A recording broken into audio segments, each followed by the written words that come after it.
It is always good to see AI being used for real world use cases such as TerraTorch being used for geospatial and Earth observation tasks.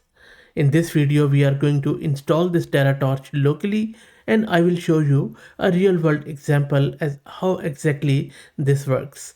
This is Fahad Mirza and I welcome you to the channel. Please like the video and subscribe and consider becoming a member as that helps a lot. So what exactly is this TerraTorch? It is a specialized deep learning library designed for geospatial and Earth observation tasks. This is built on PyTorch Lightning. It provides a comprehensive framework for working with satellite imagery and remote sensing data. The library offers pre-trained foundation models like Prithivi, which is developed by IBM and NASA, and we already have covered that model in detail on the channel. And this model understands Earth observation data along with flexible tools to build custom models for tasks like semantic segmentation, pixel-wise regression, and classification. TerraTorch abstracts away much of the complexity involved in processing satellite imagery that allows researchers and practitioners to focus on their specific geospatial problems rather than implementation details. And there could be a lot of use cases. For example, if you go through this blog post from IBM Research, this gives you a real insight into this really good model.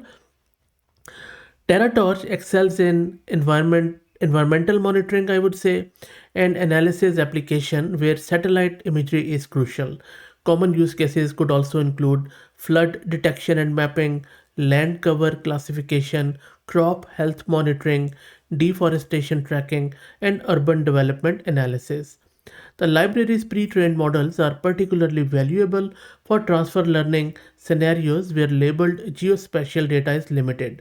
Whether you are building a flood prediction system using Sentinel-1 SAR data, monitoring vegetation indexes across agricultural regions, or detecting changes in urban landscapes, I think this TerraTorch could really help you out by providing you backbone models, decoders, and training infrastructure to rapidly prototype and deploy geospatial AI solutions, and that is the whole purpose of it. I'm going to install it on my Ubuntu system. I have one GPU which is NVIDIA RTX 6000 with 48 GB of VRAM, and we will see how much that gets consumed.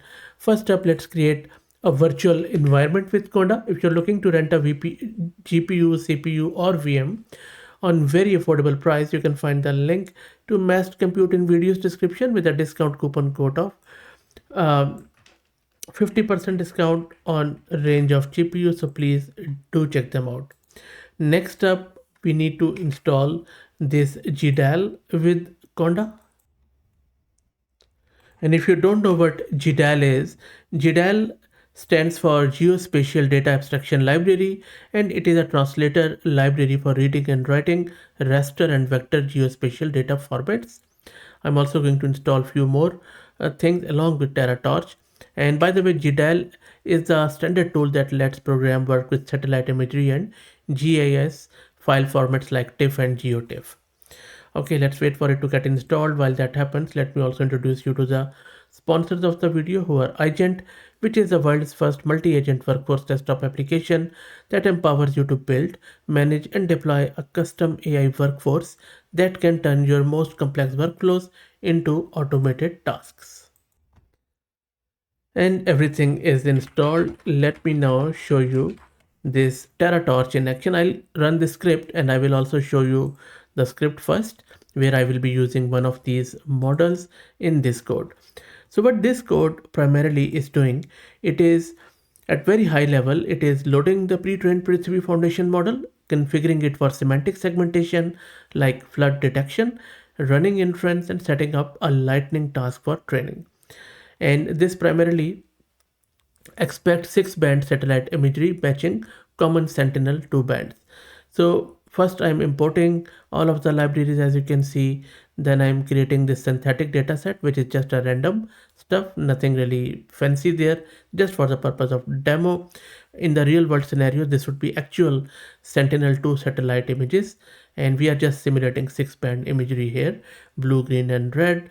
Once that's done, I am building the model with the segmentation, of course, and we are using Prithivi backbone, which we already have covered, and then we are running the inference.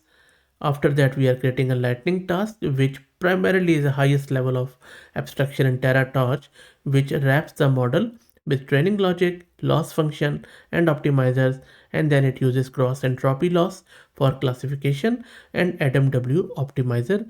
If you don't know what those are, just search my channel. I already have done very simple to understand video on it. And that's it. So let's go back and run this to see what happens here. So see, as soon as I have run it, it is downloading that PyTorch torch one, and then it has started building it. So let's wait for it.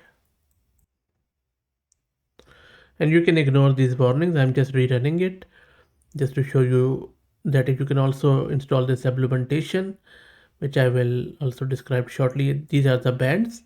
Model was built, and then it is just running on that simulated data to show you that how you can do the inference and then how you can do the training, and it is using all those cross entropy and optimizer with it. Now in the next example, I'm going to take a real world satellite image from copernicus.eu. It's a data space browser, and I already have put it in my local system. Just I took the screenshot, and this is the code I am using on the real image. So what this code is doing after loading the real satellite image of Sydney, Australia, and then it prepares it for the model.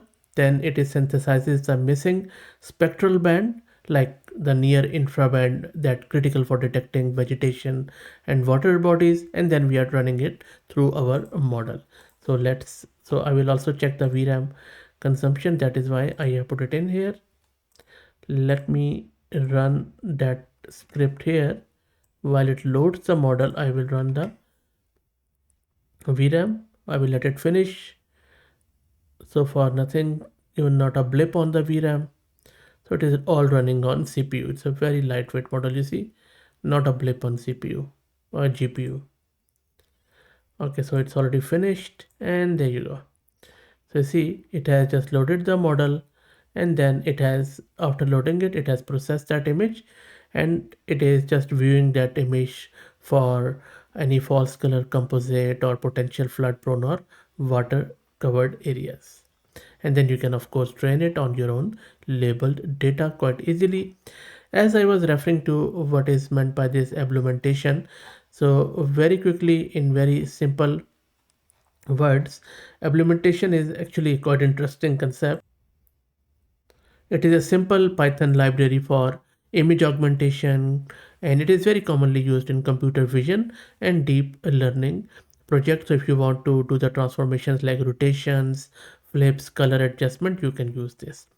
So that's it. Let me know what do you think about this TerraTorch. I think very good addition. And by the way, it is from IBM Research, which is again a really good stuff.